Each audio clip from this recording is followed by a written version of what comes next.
இந்த தமிழர்களில் அடங்காத சீமானையும் பறையர்களில் அடங்காத மூர்த்தியையும் தயவு செய்து விட்டுறாதீங்க. விட்டீங்கன்னா உங்களை இல்லைங்க, அரசாங்கத்தை சொல்றேங்க, எதிரிகளை சொல்றேன், விட்டுறாதீங்க. ஏன்னா திராவிட கட்சிகள் சேரிக்கு எதிரானவை, திராவிட கட்சிகள் சேரிக்கு எதிரானவை. அதிலும் திமுக சேரியின் நிரந்தர எதிரி. ஒவ்வொரு தாழ்த்தப்பட்டவனையும் கருணாநிதிக்கு எதிராக திருப்ப வேண்டிய காலகட்டம் இது. கருணாநிதியின் சாம்பலம் சேரிக்கு எதிராக இருக்கும். என்னது? கருணாநிதியின் சாம்பலம் சேரிக்கு எதிராக இருக்கும் என்று எங்க அண்ணன் திருமாவளவன் மேடையெல்லாம் பேசுவாரு.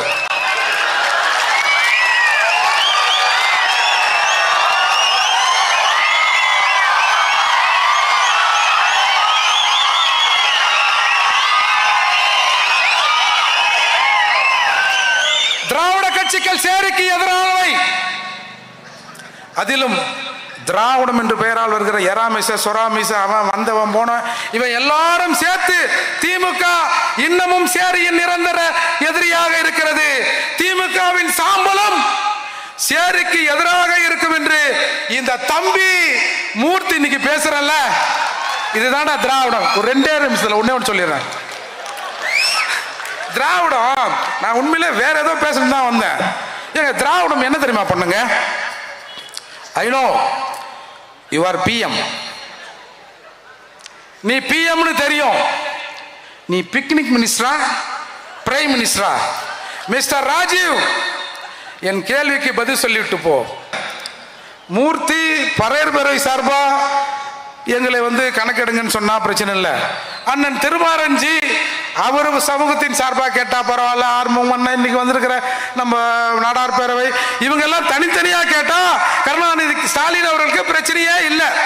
இவர்கள் எல்லோரையும் கூட்டி வைத்து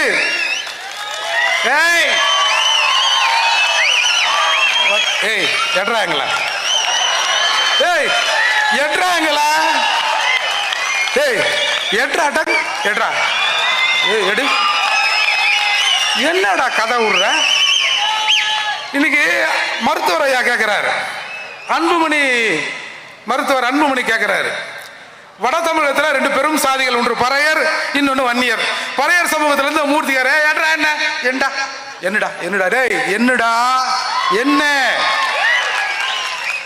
மருத்துவர் வன்னியர் சமூகம் கேட்குது, என்ன கொஞ்சம் எண்ணுங்க எண்ணுங்க எண்ணுங்க எண்ணுங்கன்னு.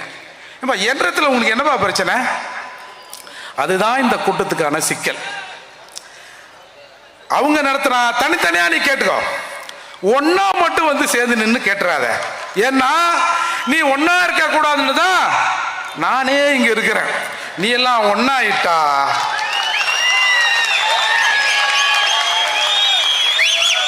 ரொம்ப தூரம் இல்லை, இதோ இருக்கிறது ஓங்கோல்.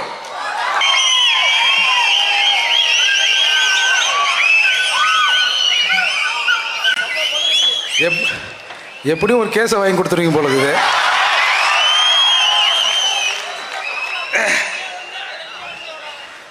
சாதிவாரி கணக்கெடுப்பும் பஞ்சமர் நிலமீட்பும் குறித்து இன்றைக்கு நடந்து கொண்டிருக்கிற இந்த பேரணி மற்றும் பொதுக்கூட்டத்தின் தலைவர் எங்கள் அண்ணன் செந்தமிழன் சீமான் அவர்களுக்கு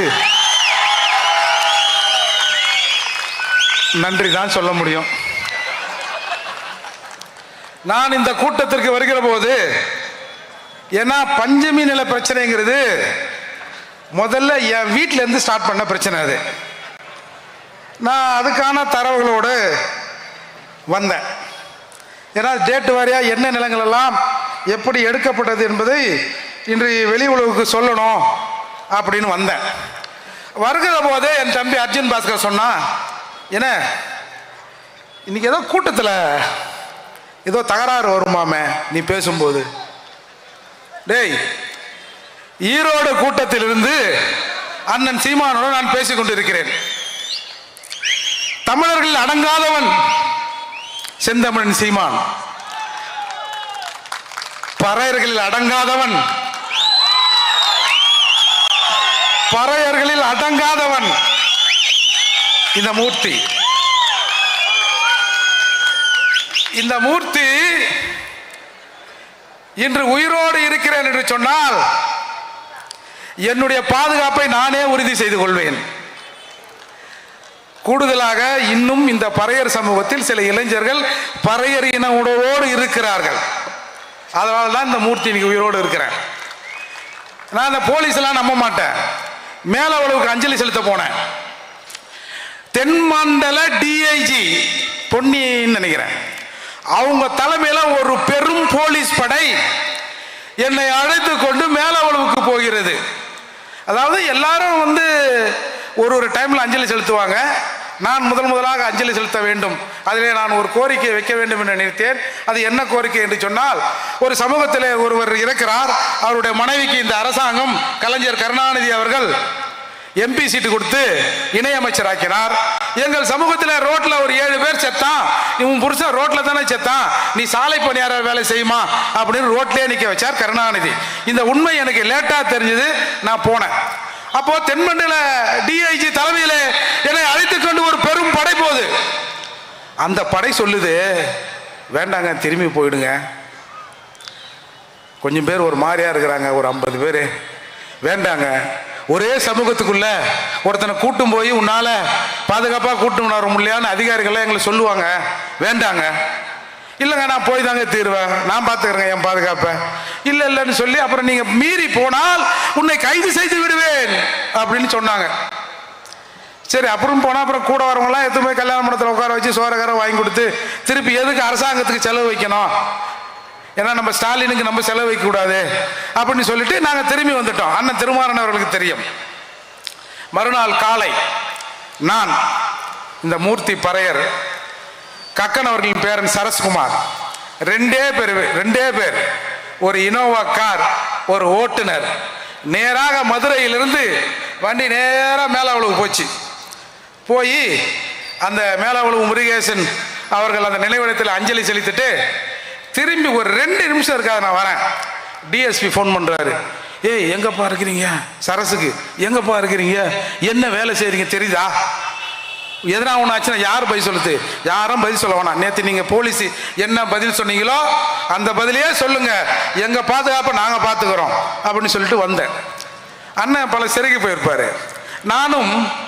நான் பார்க்காத சிறை இல்லை.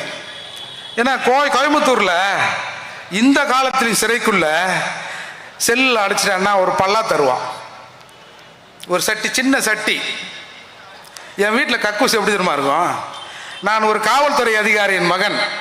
என் தாத்தா அந்த காலத்தில் 5வது படிச்ச ஒரு காரணையில். எங்க அப்பா சொல்லுவார், எனக்கு மட்டும் தான் பறையர் உணர்வு இருக்கு, ஆனா இந்த பையன் எதுக்கு பறையாமறேன்னு சொல்லி தெரியறான்னு தெரியலையே, நல்லா தானே வளர்த்தேன், நல்லா சொகுசா தானே இருந்தான் அப்படின்னு சொல்லுவார். அப்போ அப்பேற்பட்ட நான் கோயம்புத்தூர் சிறை லாக்கப் 6 மணிக்கு உள்ள பூட்டிட்டான்னா 1க்கு வந்தாலும் சரி 2க்கு வந்தாலும் சரி அந்த பல்லாவில் தான் போகணும். ஒரு ரூம்ல ஒரு 7-8 பேர் இருப்போம். இதெல்லாம் கடந்து தாண்டா வந்திருக்கிறோம். இன்னைக்கு ஒரு பிரபல கராத்தே வீரர் ஒருவர் பாவம் மரணப்படுக்கையில் இருக்கிறார். ஒரு பிரச்சனை வந்தது. எல்லா டிவிகளும் ஏர்போர்ட் மூர்த்தியை வலை வீசுகிறோம், ஏர்போர்ட் மூர்த்தி தேடப்படுகிறார் அப்படின்னா. என்னடா தேடுறீங்க? நான் இங்கே தானே இருக்கிறேன். அன்னைக்கு தாத்தாவோட பிறந்த நாள் எல்லாம் சுற்றி அன்னைக்கு ரெட்டமலை சீனிவாசன் மணிமண்டபத்திற்கு வருபவர்களுக்கெல்லாம் மாட்டுக்கறி தரப்படும் ஒரு அறிவிப்பை வெளியிட்டு இருந்தேன். போலீஸ் சுற்றி ஒரு 50-100 பேர் என்னையே சுற்றி நிற்கிறாங்க. நான் திரும்பி வீட்டுக்கு வருகிற போது எனக்கு ஒரு ஃபோன் வந்து, ஏப்பா உன்னை சன் டிவியில் தேடுறாங்களாமே, நீ எங்கப்பா இருக்கிறியோ? போலீஸ் கூட தானே இவ்வளோ நேரம் இருந்தேன். அப்புறம் யார் என்ன தேடுறதுன்னா, இல்லை சன் டிவி நியூஸ் பாரு, எல்லா டிவிலையும் ஓடுது, எம்என் நடராஜனை கைது பண்ணிட்டாங்க, ஏர்போர்ட் மூர்த்தியை வலை வீசி தேடுறாங்க அப்படின்னாங்க. அதுக்கப்புறம் அந்த பிரச்சனை என்னன்னா, 10 பெல்ட் கராத்தே பெல்ட் என்னென்னவோ செய்வார். ஏர்போர்ட் மூர்த்தி என்னை வலுக்கட்டாயமாக அழைத்து கொண்டு போனார், என்னை தாக்கினார் என்பதுதான் புகார். என்ன கேட்டான், ஏய் அவன் 10 பெல்ட் பிளாக் பெல்ட்ன்றான், அதுங்கிறான் இதுங்கிறான், என்னடா இது? இல்லைங்க தோழர், அவங்கெல்லாம் ஸ்டேஜி, கேமரா, ரெஃப்ரி இதெல்லாம் வச்சே தான் சண்டை போடுவாங்க. நாங்கள் அப்படி இல்லை, நாங்கள் அதால நாங்கள் எப்பவுமே எல்லாத்தையும் செய்வோம் அப்படின்னு சொன்னேன்.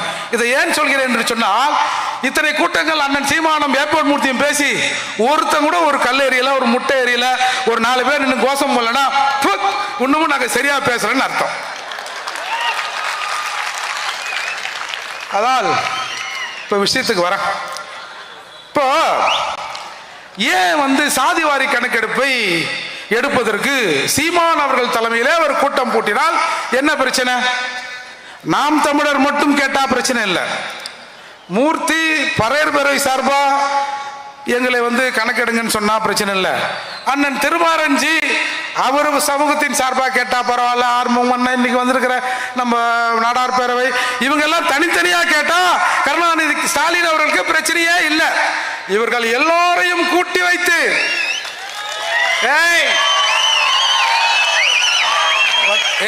எட்றாங்களா எட்றாங்களா எட்ரா எடு என்னடா கதை விடுற? இன்னைக்கு மருத்துவர் ஐயா கேட்கிறாரு, அன்புமணி மருத்துவர் அன்புமணி கேட்கிறாரு, வட தமிழகத்தில் 2 பெரும் சாதிகள், ஒன்று பறையர், இன்னொன்று வன்னியர். பறையர் சமூகத்திலிருந்து மூர்த்தியாரே ஏற்றா என்ன என்னடா என்னடா என்னடா டேய் என்னடா என்ன? மருத்துவர் வன்னியர் சமூகம் கேட்குது, என்ன கொஞ்சம் எண்ணுங்க எண்ணுங்க எண்ணுங்க எண்ணுங்கன்னு. எண்ணத்தில் உங்களுக்கு என்னப்பா பிரச்சனை? அதுதான் இந்த கூட்டத்துக்கான சிக்கல். அவங்க நடத்தினா தனித்தனியா நீ கேட்டுக்கோ, ஒன்னா மட்டும் சேர்ந்து நின்று கேட்டுறாத. ஏன்னா நீ ஒன்னா இருக்க கூடாதுன்னு தான் நானே இங்க இருக்கிறேன். நீ எல்லாம் ஒன்னா இட்டா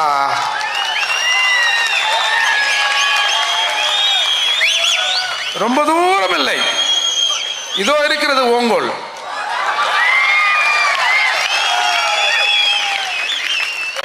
இந்த பஞ்சமி விஷயம்ங்கிறது இன்றைக்கு என் தங்கையின் கணவரும் என் அண்ணனும் எங்க கைனியில் அண்ணன் மாலை போட்டார், அது பக்கத்தில் ஒரு ரைஸ் மில் இருக்கும், அந்த ரைஸ் மில்லில் ஏறு உழுதுன்னு இருக்கிறான் 2 பேரும். அப்போ அன்றைக்கு என் அத்தை மகன் அவர், அதாவது இந்த பஞ்சமி நில விவகாரத்தை கையில் எடுத்து போராடி கொண்டிருக்கிற தீபன் சக்கரவர்த்தியின் தம்பி அவர். 2 பேரும் வெறும் ஜட்டியோட ஏறு உழுதுன்னு இருக்கிறான். ஒருத்தன் ஒரு 25 ஏக்கர் வாங்கியதா சொல்லி வரப்பு போட்டுனே வரான். சரி, அந்த முண்டம் அவன் மாமல்லபுர பள்ளியில் ஒரு ஓவிய ஆசிரியர், அவன் திமுக காரன், அவன் ஒரு புரோக்கர். மன்னிக்கணும், புரோக்கர்னா நீங்கள் வேற எதுவும் நினைச்சிடாதீங்க, லேண்ட் புரோக்கர். ஏன்னா எல்லாமே வில்லங்கமாகவே இருக்குது இன்னைக்கு வார்த்தை, லேண்ட் புரோக்கர். அவன் ஒன்று என்னோட அத்தை பிள்ளையும் எங்கள் அண்ணனும் உழுதுட்டு போன பிறகு நைட்டில் போட்டுருந்தா கூட பரவாயில்ல, பகல்லையே வரப்பு போடுறான். இவன் 2 பேரும் நான் கையில் ஊழ்ந்துனுக்கிறேன், ஏன் கையில் நீ வரப்பு போடுற, யாரா நீ அப்படின்னு. நான் இந்த மாதிரி திமுக, நீ எந்த காவாக இருந்தா என்னடான்னு அடி பிச்சு எடுத்துடுறானுவோம். 2 பேரும் சேர்ந்து அவனுங்க சும்மா அரைக்கறி 1 கிளி மாட்டுக்கிற தின்றவன்லாம் இல்லை. எங்கள் தாத்தாவுக்கு 5 அண்ணன் தம்பிங்க. அப்படியே வீட்டு வாசல்ல ஒரு பெரிய குழி தோண்டி இருக்குமா, பெரிய அடுப்பு இருக்குமா, அணையா விளக்காய் அதில் மாட்டுக்கறி வெந்து கொண்டே இருக்குமா. அப்பேற்பட்ட பரம்பரை நாங்க. வச்சான் வெளுத்தான் 2 பேரையும் அந்த வாத்தியார. உடனே ஜெகதீசன் ஒரு எஸ்ஐ அன்னைக்கு மாமல்லபுரம் காவல் நிலையத்தில் இருந்தவர் 2 பேரையும் கூட்டும் போய், அப்புறம் இவன் பைக் எடுத்துன்னு போய் கம்ப்ளைண்ட் கொடுத்த 2 பேரையும் கூட்டும் போய் ஜட்டி கூட அவுத்துட்டு வெளுத்து வாங்கிட்டானுவோம். என்னடா இது, நம்ம தாத்தா லேண்டு நம்ம உழுதுன்னு இருக்கிறோம், எவனோ ஒருத்தன் அவன் லேண்டுங்கிறான், மார்வாடிங்கிறான். என்னன்னு அன்னைக்குத்தான் இந்த விவகாரத்தை தோண்டி எடுக்கிறான். எங்கடா நம்ம தாத்தா இந்த பக்கம் 40 ஏக்கர் வச்சிருந்தேன், அது இதுன்னு வரேன், 5ஆம் கிளாஸ் படிச்ச மனுஷன், எங்கடான்னு அந்த ரெக்கார்டு எல்லாத்தையும் தேடி பார்க்கிற போதுதான் காரணையிலே கிட்டத்தட்ட 633 ஏக்கர் நிலங்கள், பஞ்சமி நிலங்கள் வேறு ஒருத்தன் பேர்ல மாற்றப்பட்டிருக்கு. சரி, அது குறித்தான விஷயங்கள் நடந்து அதுக்கப்புறம் தான் அந்த 94 அக்டோபர் அந்த 4ஆம் நாள் நினைக்கிறேன், ஒரு பஞ்சமி நிலமீட்பு போராட்டம்னு ஏழூரும் போராட்டம்னு காரணியில் நடத்தப்பட்டது. அது யாருன்னா எங்கள் மாமா கருப்பன் ஐஏஎஸ், ஜெயகரன் ஜோசப் போன்ற கிறிஸ்தவ நிறுவனங்கள் எல்லாம் 2-3 நிறுவனங்கள்லாம் சேர்ந்து ஒரு 7 உறும் போராட்டத்தை நடத்தினார்கள். அந்த 7 உறும் போராட்டத்தில் ஒரு 4.5 ஏக்கர் நிலம் மீட்கப்பட்டது. சரி, நிலத்தை மீட்டிட்டோம், ஒரு பயலும் வரமாட்டான்னு எல்லாரும் வீட்டுக்கு வந்துட்டோம். ஒரு 6 மணிக்கு காவல்துறை அந்த அரபாடு மண்லோடு வண்டியில கொண்டாந்து அம்பேத்கர் சிலை முன்னாடி இப்படி நிறுத்தி அந்த சிலையை உடைத்து கொண்டு போயிட்டாங்க. அப்போ கொண்டு போனோடனே அது பெரிய பிரச்சனை ஆகுது. ஏன்னா நாங்கள் அம்பேத்கர் எங்களுக்கு உயிர் இல்லை, அதால. அப்போ ஆகஸ்ட் 10 அந்த செங்கல்பட்டு மாவட்ட ஆட்சியர் அலுவலகத்தில் போய், ஐயா அந்த உடைச்சி எடுத்துட்டு போனீங்களா அந்த அம்பேத்கர் சிலை, அந்த சிலையை கொடுங்க, எங்க நிலத்தை பத்தி நீங்க என்ன சொல்ல வரீங்க அப்படின்னு ஒரு பெரும் திரள் கூட்டம் அந்த கலெக்டர் ஆபீஸ்ல நின்னுது. அன்றைக்கு கலெக்டராக இருந்தவர், துணை கலெக்டராக இருந்தவர் சிவதாஸ் மீனா என்று சொல்லப்படுகிற ஒரு பட்டியல் சமூகத்தை சார்ந்த கலெக்டர் தான் இன்னைக்கு அங்க இருக்கிறார். அவருக்கு தமிழ் தெரியல. போன எங்காலுக்கு தமிழை தவிர எதுவுமே தெரியல. இவங்களுக்கும் அவங்க ஒன்று சொல்ல, இவங்க ஒன்று சொல்ல, பிரச்சனையாகி தள்ளுமுள்ளாகி துப்பாக்கி சூடு நடைபெற்றது. 2 பேர் இறந்தாங்க. ஜான் தாமஸ், ஏழுமலை, 2 தியாகிகள் அந்த மண்ணில உயிரை விட்டு இறந்தார்கள் துப்பாக்கி சூடுல. அதுக்கப்புறம் மூர்த்தி என்ன 1994-95 வாக்குல ஒரு மிகப்பெரிய பேரணியை கிட்டத்தட்ட 1 லட்சம் பேர் சென்னையில கலந்து கொண்டு சென்னையை உழுக்கினார் எங்க பூவை மூர்த்தியார். அதுக்கப்புறம் இந்த பஞ்சமில்ல விஷயம் அங்கொன்னுமா இங்கொன்னுமா எரிந்து கொண்டு இருந்தது. இன்னைக்கு இந்த மனுஷன் வந்து இந்த நாடு நல்லா இந்த சீமானுக்கு பிடிக்கலையா என்னன்னு தெரியல. இந்த ஸ்டாலின் அவர்களை கொஞ்சம் நிம்மதியா தூங்க விடக்கூடாதா? ஏன் என்ன எதனா போன ஜென்மத்தில் எதனா பகையா? ஏதாவது சொல்லுங்க.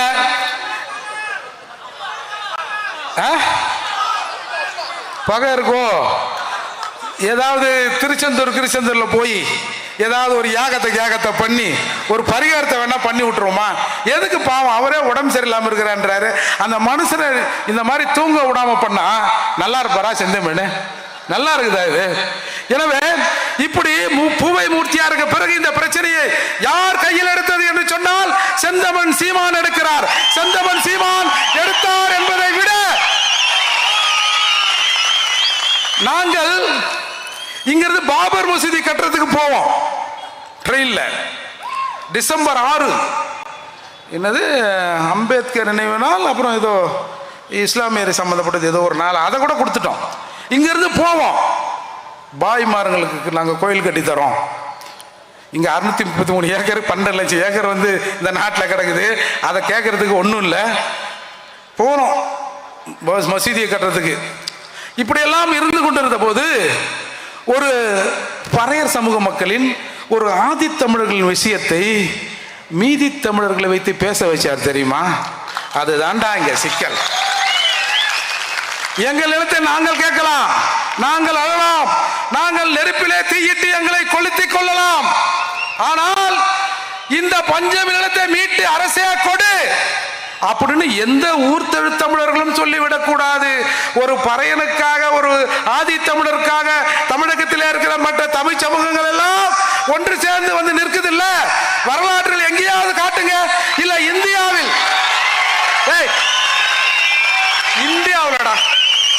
இந்தியாவில் ஒரு பட்டியல் சமூக மக்களின் பிரச்சனைக்காக பட்டியல் சமூகத்தோடு அந்த கோரிக்கைக்கு ஆதரவாக மற்ற சமூகங்கள் போராடி இருக்கிறது அப்படின்னு ஒரே ஒரு சான்றை காட்டு. அண்ணன் சீமான நாளைக்கு அதை விட்டுற சொல்ல, ஏற்கனவே ஒருத்தர் பண்ணிட்டாரு போதுன்னு. ஆக இப்ப இந்த பிரச்சனை வருமா வராதா?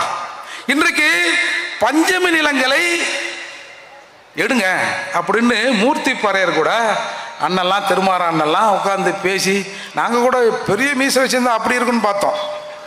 ஏன்னா சினிமாலாம் காட்டுறாங்களா அண்ணன் சொன்ன மாதிரி, ஓ அப்படித்தான் போலகுதுன்னு பார்த்தா எங்களை மாதிரி தான் அவங்களும் இருக்கிறாங்க போலகுது. நாங்க தான் ஏதோ ஆதி தமிழர், அந்த தமிழர் ஏதோ நொந்து போனவன் எங்களை இந்த அரசாங்கம் இப்படி செய்கிறது என்று சொன்னால் தமிழகத்தில் இருக்கிற எல்லா தமிழனையும் தான் இவர்கள் இப்படி செய்கிறார்கள் என்று சொன்னால் இவர்கள் தமிழராக இருப்பார்களா அப்படின்னு மட்டும் பாருங்க. ஏன் செந்தமன் சீமானுக்கு வந்து இந்த ஆதி தமிழர் நிலத்தை வந்து எடுத்து கொடுக்கணும், இதுல இருக்கிற எல்லா தமிழரையும் சேர்க்கிற எண்ணம் வந்தது? என் ரத்தம் என் ரத்தம் துடிக்கிறது, அந்த ரத்தம் இதை அமுக்க பார்க்கிறது. அதால இந்த மாதிரியான இடையூறுகள்லாம் இருக்கத்தான் செய்யும். நீங்க இப்படி போய் நேரா ஸ்ட்ரைட் போய் லெஃப்ட் ஏத்தினா ஒயின் ஷாப் இருக்கும். போன ஞாயிற்றுக்கிழமை இந்த ஒயின் ஷாப்ல என்ன சேல்ஸ் ஆச்சுன்னு பாருங்க. இந்த ஞாயிற்றுக்கிழமை இந்த ஒயின் ஷாப்ல என்ன சேல்ஸ் ஆகுன்னு பாருங்க. டேய், ஒரே ஒரு 1000 ரூபாய் அதிகமாக இருந்தா அண்ணனை இதோட ஒயின் ஷாப் பக்கத்தில் கூட்டமே போடாதீங்கண்ணே அப்படின்னு சொல்லிடலாம். ஆனா நீ அங்க கொஞ்சம் வியாபாரத்தை ஏத்திருந்தீங்கன்னா அண்ணனுக்கு பர்மிஷன் கொடுப்பாங்க. பரவாயில்ல, டாஸ்மாக் வியாபாரத்தை சீமான் ஏத்துகிறார், நம்முடைய வருமானத்தை சீமான் ஏத்துகிறார் அப்படின்னு கொடுப்பாங்க. இப்ப நீங்க எல்லாம் இப்படி இருந்தீங்கன்னா எப்படி? நான் அண்ணன் கூட கேட்டேன், கொஞ்சம் சைஸா போட்டு பார்ப்போம்.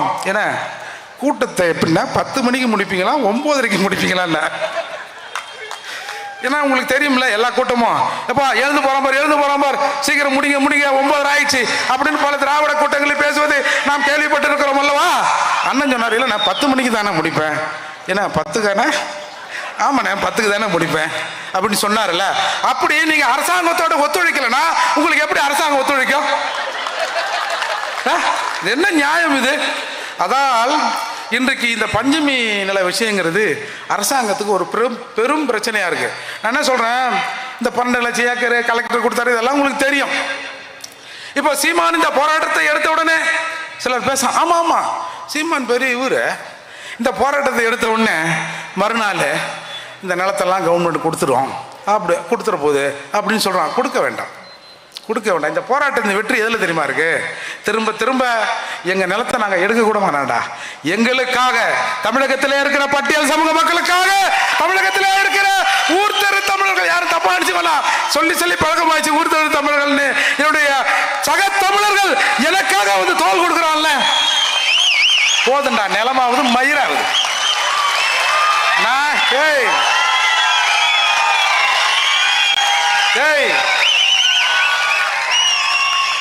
நாங்க பிரிச்சு கொண்டாத பிரிக்கின்ற காலம் வரும். அப்போ கன்சிராம் சொன்னாரு, சாதிகளாய் சேருவோம், சாதியாய் சேருவோம், சாதிகளாய் சேருவோம் சொன்னாரு. அப்போ தமிழர் நிலத்தை, தமிழகத்தில் இருக்கிற தமிழ்நாட்டின் வளங்களை எல்லாம் தமிழர்கள் பிரிச்சு கொள்வோம். நீங்க ஒன்னும் கவலைப்படாதீங்க, உங்களுக்கு உரிய பங்கும் உண்டு. நீ 1% அதுக்கு கீழேயா அண்ணங்கிட்ட சொல்லி என்ன பாவம்ண்ணே, ஒரு 1% கொடுப்போம்ல. என்னவோ தெரியாமையோ நம்ம தமிழ்நாட்டை என்னவோ பண்ணிக்கின்னு வச்சாங்கல்ல, ஒரு 1% இடஒதுக்கீடு கொடுப்போம்ண்ணே. கன்சிராம் 100% கொடுன்னு சொல்லியிருக்காருன்னு சொல்லி உனக்கும் நாங்கள் இடஒதுக்கீடை வாங்கி தருவதற்கு அன்போடு காத்திருக்கிறோம் நண்பா, அன்போடு காத்திருக்கிறோம். ஆனா இந்த இது சரி, பஞ்சமி நிலமாவது எங்க பிரச்சனை? சரி, இன்னைக்கு வந்திருக்காங்க. ஆனா இங்க இருக்கிற தமிழர்களை என்ன இதோட விட்டுறக்கூடாது. தொடர்ந்து பட்டியல் சமூக மக்களுக்கான பிரச்சனைகள் வருகிற போது எங்கள் அண்ணன்மார்களை கூப்பிட வேண்டும். ஏன்னா எங்க அண்ணன்மாரெல்லாம் கொஞ்சம் மோசமானவங்க போல இருக்குது அப்படின்னு நான் கூட தான் நினைச்சிருந்தேன். அப்புறம் முதல்ல நம்ம மருத்துவர் அவர்கள் கூட்டத்தில் உட்கார்ந்து பேசும்போது தான் என்ன ஒருத்தர், இந்த செல்வகுமார் அண்ணன் ஒருத்தர் இருக்காரு, இந்த வேங்க வயல் பிரச்சனைல நான் ஏதோ சொல்லிவிட்டேன்னு சொல்லிட்டு ஏகப்பட்ட பிரச்சனையாக இருந்தது. அப்புறம் அந்த கூட்டத்தில் உட்காந்து பார்க்குறேன், என்ன அண்ணன் பேசுறாரு, நம்ம தான் தப்பா நினைச்சிருந்தோமோ? அது மாதிரி தான் இன்னைக்கு பல சமூக தலைவர்களை நாங்கள் வேற்றுமையா தான் நினைச்சிருந்தோம். இதை நினைக்க வச்சான். அப்படி இல்லப்பா, எல்லாரும் ஒண்ணுதாமான்னு அண்ணன் சீமான், அன்புமணி போன்றவர்கள் இன்றைக்கு நிறுத்திருக்காங்கல்ல. இப்போ சாதிவாரி கணக்கெடுப்பு, அது என்ன சொல்றாங்க, ஏங்க எங்க கிட்ட இல்லைங்க அந்த அதிகாரம். ஏன் இல்லைங்க அது செல்லாதுங்க. செல்லுதோ செல்லுது, குடியா நாங்க பாத்துக்கிறோம், கீஞ்சிருந்தா ஒட்ட வச்சு கூட நாங்க செல்ல வச்சுக்கிறோம் அப்படின்னா, இல்ல நாம் ஏன் சாதிவாரி கணக்கெடுப்பை எடுக்க வேண்டும்? உண்மையிலே அது நம்முடைய அப்பாவுக்கு, அப்பா எங்க அப்பா படிச்சவரு, இந்த அப்பா விவரம் இல்லாதவர். நீங்க போய், சத்தியமா நான் சொல்றேன், நீங்க போய், sir what do you mean by that census, இல்ல தமிழ்ல கூட இந்த கணக்கெடுப்பு பத்தி உங்களோட கருத்து என்ன கணக்கு யாருக்கு தெரியும்? எவன் கணக்கை எவன் வச்சிருக்கான்? ஏதோ அரசாங்கத்தில் சம்பளம் வந்தால் அந்த கணக்கு அக்கௌண்ட்ல இருக்கும்.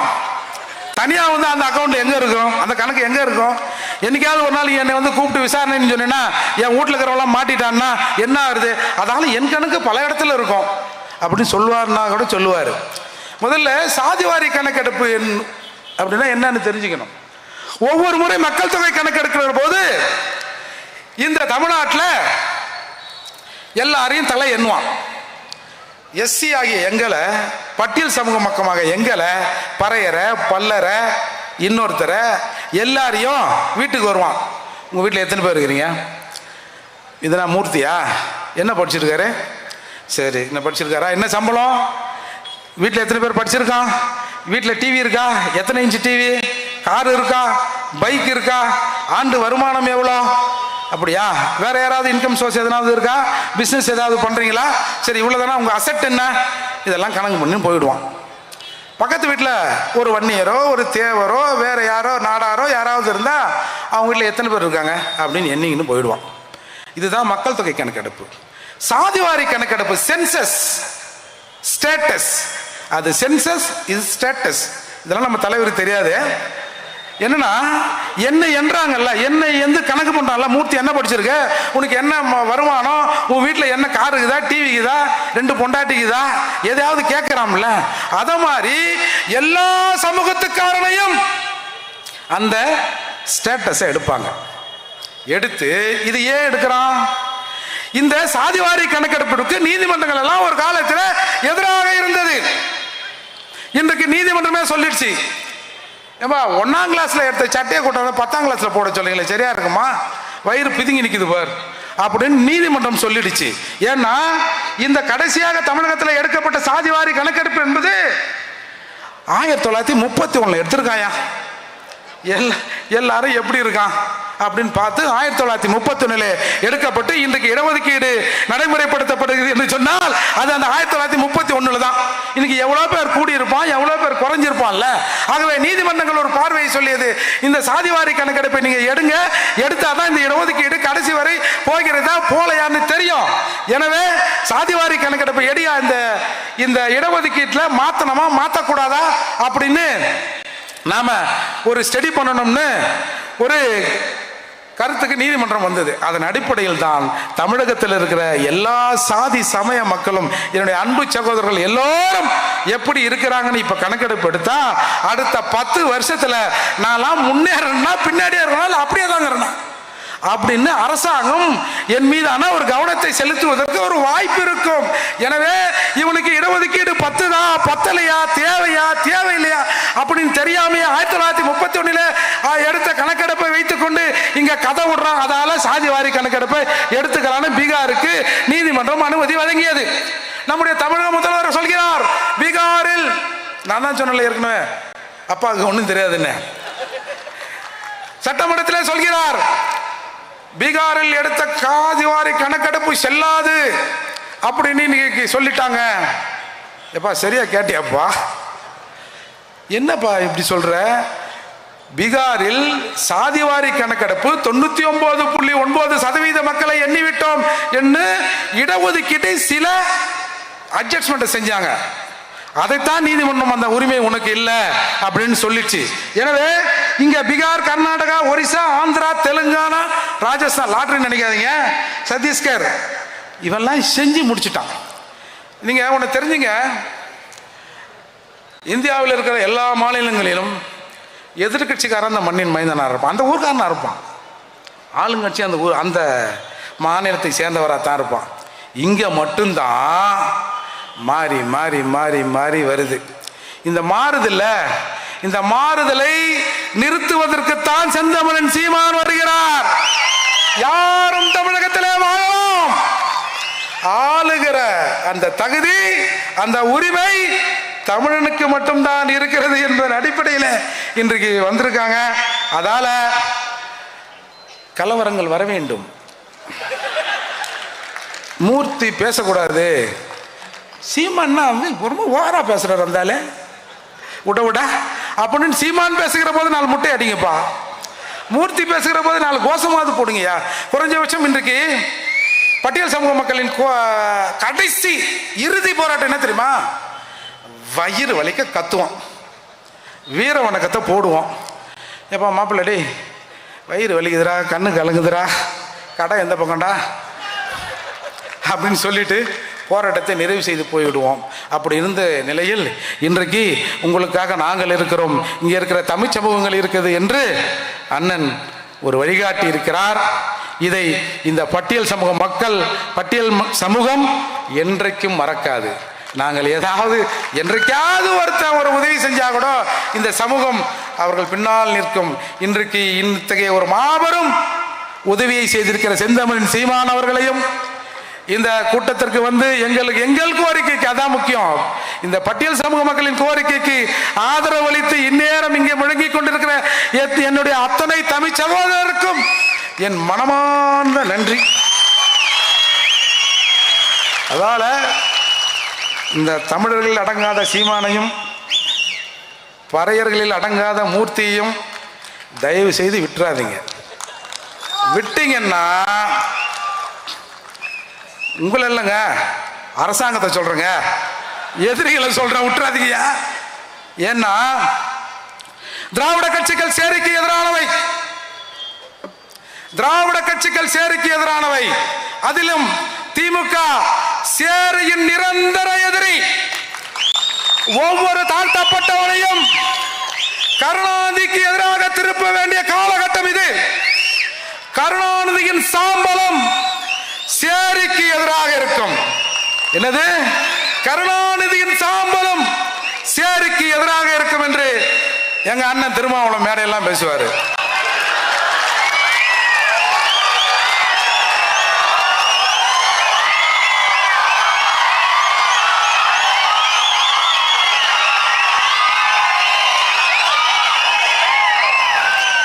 திராவிட கட்சிகள் சேரிக்கு எதிரானவை, அதிலும் திராவிடம் என்று பெயரால் வருகிற எராமிச சொராமிச அவன் வந்தவன் போன இவன் எல்லாரும் சேர்த்து திமுக இன்னமும் சேரியின் நிரந்தர எதிரியாக இருக்கிறது. திமுகவின் சாம்பலம் சேரிக்கு எதிராக இருக்கும் என்று இந்த தம்பி மூர்த்தி இன்னைக்கு பேசுறல்ல, இதுதான் திராவிடம். ஒரு 2 நிமிஷத்துல ஒண்ணே சொல்லிடுறேன். திராவிடம் நான் உண்மையிலே வேற ஏதோ பேசணும் தான் வந்தேன். ஏங்க திராவிடம் என்ன தெரியுமா பண்ணுங்க? I know you are PM, நீ பிஎம்னு தெரியும். நீ பிக்னிக் மினிஸ்டரா, பிரைம் மினிஸ்டரா? மிஸ்டர் ராஜீவ், என் கேள்விக்கு பதில் சொல்லிவிட்டு போ. வன்னி புலி கேட்கிறேன்.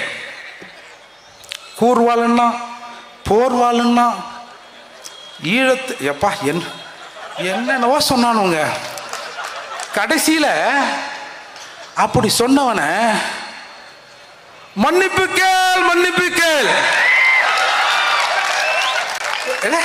மன்னிப்பு கேள், மன்னிப்பு கேள், கனிமொழியிடம் மன்னிப்பு கேள். யோ யார் யாது? வைக்க குரல் மாதிரி இருக்குது. என்ன என்ன உனக்கு தெரியலையானே? புரட்சி புயல் வைகோ தானே? என்னையா சொன்னாந்தால? மன்னிப்பு கேள், மன்னிப்பு கேள், கனிமொழியிடம் மன்னிப்பு கேள். வாரிசு அரசியலுக்கு எதிராக கட்சியை உடைத்துக் கொண்டு வந்தார் வைகோ. 10, 15, 16 பேர் செத்தான். எந்துக்குறா நைனா உன்னை கட்சியை விட்டு எடுத்துட்டாங்க அப்படின்னு 16 பேர் செத்தான் நினைக்கிறேன். 15, 16 அவனுக்கெல்லாம் துரோகம் பண்ணிட்டு மன்னிப்பு கேள், மன்னிப்பு கேள், கனிமொழியிடம் மன்னிப்பு கேள்னு சொல்ல வச்சுட்டாங்க. பார்த்தீங்களா?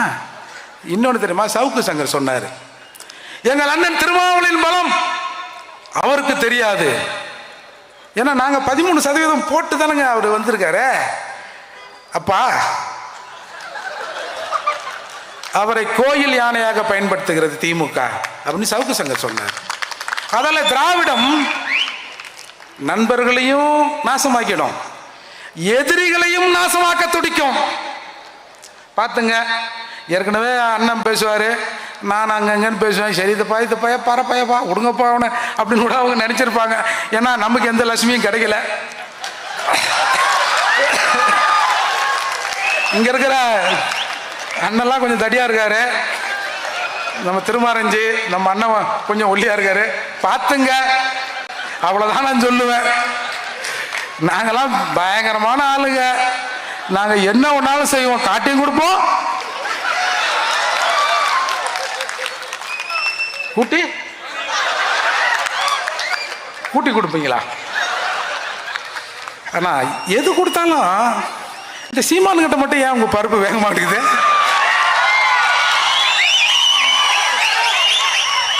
எதுனா ஒன்று சொன்ன ஆமாடா, ஆமா என்ன இப்போ என்ன, ஆமா ஆமா என்ன என்ன என்ன ஆமா ஆமா என்ன அது ஆமாடா ஆமாடா ஆமாடா. என்னடா இப்போ பிரச்சனை உங்களுக்கு? ஏய் ஏடா இருந்தாலும் இதை சொன்னா அடங்குவார்னு பார்த்தா ஆமா ஆமா ஆமா வேற எதனா இருக்குதா? இல்ல பேசுறதுக்கு பாயிண்ட் வேற எதுவும் தப்பா நினைச்சிருக்காதீங்க. ஹேய் நீயா நீயா உங்க வீடா அப்படின்னு வேற அந்த மனுஷன் கேட்டு தொலைஞ்சிட்டாரு.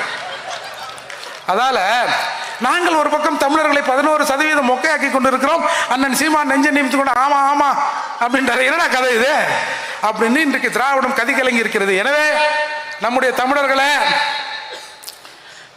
இந்த தமிழ் தேச அரசியலின் கடைசி நம்பிக்கை எங்கள் அண்ணன் செந்தமிழன் சீமான். 2026 சீமான் முதல்வர் ஆவாரா?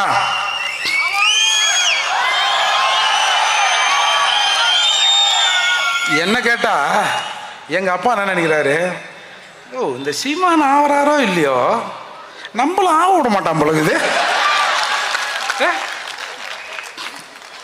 நம்ம பத்திரிகையாளர் மணி சொன்னார் 100 அல்சேஷன்களை அண்ணா அறிவாலயத்தில் வளர்க்கிறார்கள். ஏண்டா இவ்வளோ பேர் வச்சு நம்ம கிட்ட ஒரு ஆட்சியை சீமான் கொள்ளையடிச்சு ஒன்று அந்த ஆள் வச்சு பாரா இல்லை வேற யாருக்காவது கொடுத்து வரான்னு தெரியலையே. எப்படியோ நம்ம கிட்ட இந்த ஆட்சி அதிகாரத்தை சீமான் விடமாட்டார் என்பதன் அடிப்படையில் தான் இன்றைக்கு சீமான் மீது ஏகப்பட்ட அலிகேஷன் வைக்க. என்ன வேணாலும் சொல்லுடா, ஆமாடா ஆமா ஆமா. இன்னைக்கு கூட நான் ஞாயிற்றுக்கிழமைனா ஒரு 1.5 கிலோ மாட்டுக்கறி சாப்பிடுவேன். எவ்வளோ? 1.5 கிலோ ஒரு ஆளா. ஆமா அப்படித்தான் இருப்போம். என்னப்பா என்னடா என்னடா என்ன யாரா நீங்க? முதல் கல்ல ஏறி பார்ப்போம். ஒரு யோகியா நாம இதை பேசக்கூடாது தான் பார்த்தோம். இதை பேசக்கூடாதுன்னு என்னை ஒருத்தன் வந்து ஃபோன் பண்ணி என்ன சாதி அரசியல் பேசுறேன்னா அதே சொல்லிடலான்னு பார்க்குறேன். ஒரு 2 நிமிஷத்துல ஒரு பேரை சொல்லி என்கிட்ட சொல்றான். தெரியுமா? நானு தெரியலையேங்க. தெரியாதா? ஆமா ஆமா யூடியூப்ல பார்த்துருக்கேன். நேர்லையும் வருவாங்க. எனக்கு இன்ட்ரெஸ்ட் இல்லைங்க. என்ன சொல்றேன்? ஐயா எனக்கு இன்ட்ரெஸ்ட் இல்லை. என்ன சாதி அரசியல் பண்றீங்க? இல்லை உன்னை வச்சு அந்த அரசியலா பண்ண சொல்றேன் என்ன அப்படின்னு சொன்னேன். அதால நாங்கள் இதுக்கப்புறம் நாங்கள் செஞ்ச போய் செய்யலையோப்பா நீ சொல்றியா? ஆமா இப்போ என்னடா? ஆமா ஆமாடா ஆமாடா ஆமாடா ஆமா என்னப்போ அப்படின்னு சொன்ன பிறகு இப்போ என்னடா பண்றதுன்னு ஒன்றும் புரியல அவனுங்களுக்கு. அதால தான் இந்த மாதிரி தமிழருக்கு முறை கூடினான்னா எதையாவது கல் அடிக்கிறேன், பாட்டில் விட்றேன், ஒரு கோஷம் போட போகிறேன், கல் அடிக்க போகிறேன். இதெல்லாம் கடந்து தாண்டா வந்திருக்கிறோம். ஒன்று தமிழனில் சீமானை கொன்னுடுங்க, பறையெல்லாம் மூர்த்தியாக கொன்னுடுங்க. உங்களுக்கு எந்த பிரச்சனையும் இருக்கா சாமி, அதை செஞ்சிருங்க. ஆனால் அதை செய்யறது அவ்வளோ சுலபம் இல்லை சாமி. ராசா தப்பா மட்டும் வந்துடுறாரு ராசா. கத்தி வெட்டாது ராஜா, துப்பாக்கி சுடாது ராஜா, வச்சுக்கிறதா ராஜா சுடணும். பல துப்பாக்கிகள் வைத்துக் கொண்டிருந்த போதே சிறைக்கு வரவங்களாம் சாவறான். துப்பாக்கி வெடிக்காது ராசா, துப்பாக்கி வச்சுக்கிறவன் தான் வெடிப்பா ராசா. ஆதலால் தமிழர்களே தயவு செய்து திரும்ப திரும்ப கெஞ்சி கேட்டுக்கிற செந்தமிழின் சீமானின் கரத்தை வலுப்படுத்த வேண்டும். அது காலத்தின் கட்டாயம். வெயிலில் எப்படி தர்பீஸ் பழம் உடல் சூட்டை தணிக்க தர்பீஸை கொடுக்கிறதோ, ஏன் மழை காலத்தில் கொடுக்காம வெய்ய காலத்தில் கொடுக்கிறதோ, அதை போல காலம் பெற்று தந்த செந்தமிழன் சீமான் தமிழ் தேசத்தின் தவப்புதல்வன் எங்கள் அண்ணன் செந்தமிழன் சீமானின் கருத்தை வலுப்படுத்துங்கள். நீங்க ஓட்டு போடுறீங்களோ அது ரெண்டாவது. மற்றவங்க இந்த மாதிரி ஒரு ஆள் வந்து சொல்றாருயா தமிழ்நாட்டை தமிழன் தான் ஆளணும்னு, நம்மள வேற ஒருத்தனை ஆள்றானான்ற கருத்தையாவது தமிழகத்திலே இங்க இருக்கிற தமிழர்கள் விதையுங்கள். அது ஒரு நாள் ஒவ்வொரு விதையும் செந்தமன் சீமான் சீமான் சீமான் என்று மரமாக தமிழகத்திலே முளைத்து நிற்கும். நன்றி, வணக்கம். எங்கள் தமிழ் தேசிய